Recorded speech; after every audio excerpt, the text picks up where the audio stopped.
ओर ध्यान दें, क्योंकि एक समय ऐसा था कि हम किसी के अंत्येष्टि में जाते थे तो हमें पगडंडी से जाना पड़ता था, और बारिश में तो 4 व्हीलर तो ठीक है, वहां साइकिल नहीं ले जा सकते थे। ऐसी जगह हमने वहां ऐसे कार्य कर दिए हैं, तो कम से कम उस अधोसंरचना की रक्षा करना हम जैसे जनप्रतिनिधि का दायित्व बढ़ जाता है।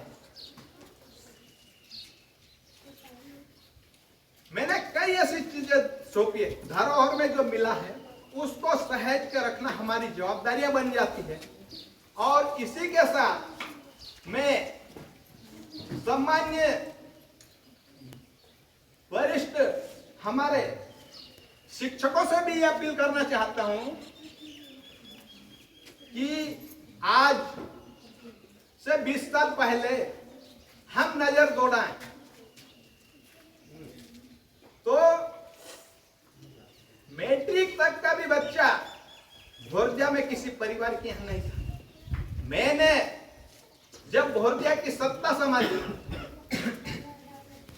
तो पालकों से भी आवेदन निवेदन करता था कि हमारे नन्हे मुन्ने बच्चों को स्कूल भेजो। हमने स्कूल की व्यवस्था कराई, शिक्षकों की भी व्यवस्था कराई, और उनसे अपील भी करता था कि बच्चों को स्कूल भेजें।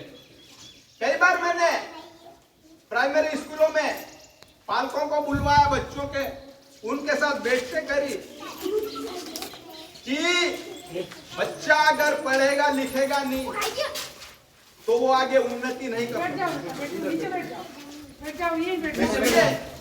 पालकों और शिक्षकों के बीच में भी आपसी सामंजस्य होना चाहिए। और मैं सामान्य शिक्षक महोदयों से भी ये अपील करना चाहता हूँ इस भोरदिया की MS स्कूल से कि अपने सभी प्यारे बच्चों के पिता और माता को हर महीने तो नहीं बुला सकते, परंतु 2 से 3 महीने के बीच में एक संवाद होना चाहिए कि बच्चा स्कूल में आ रहा है या रास्ते से वापस जा रहा है या अच्छी पढ़ाई कर रहा है। ये जवाबदारी माता पिता की भी होती है और दूसरी जवाबदारी हमारे सामान्य शिक्षकों की भी होती है। इसलिए थोड़ा सा इस ओर भी ध्यान जाना चाहिए।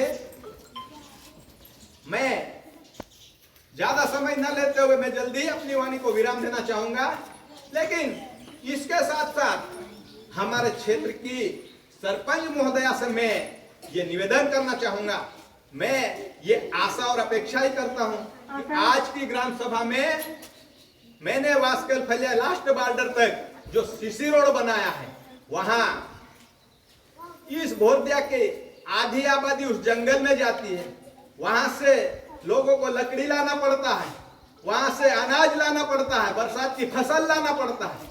तो जिस घाट को हमने कटिंग कराया था तो मिट्टी वाले काम में 2, 4, 5, 10 साल में वो पानी के बहाव से खुद जाता है। तो मैं ये अपील करना चाहता हूं कि उस टेकड़े की कटिंग कराने की घोषणा करें यहाँ से। मुझे आशा और अपेक्षा है कि वो आने वाले समय में पूर्ण भी होगा और भोरदिया की आधी आबादी को भी इसका फायदा होगा। और दूसरा, जामफलिया में मैंने मकन सिंह के घर तक सीसी रोड को जोड़ा है और दूसरा चमरिया धंजा के घर तक जो सीसी रोड पहुंचा है। थोड़ी सी हमारे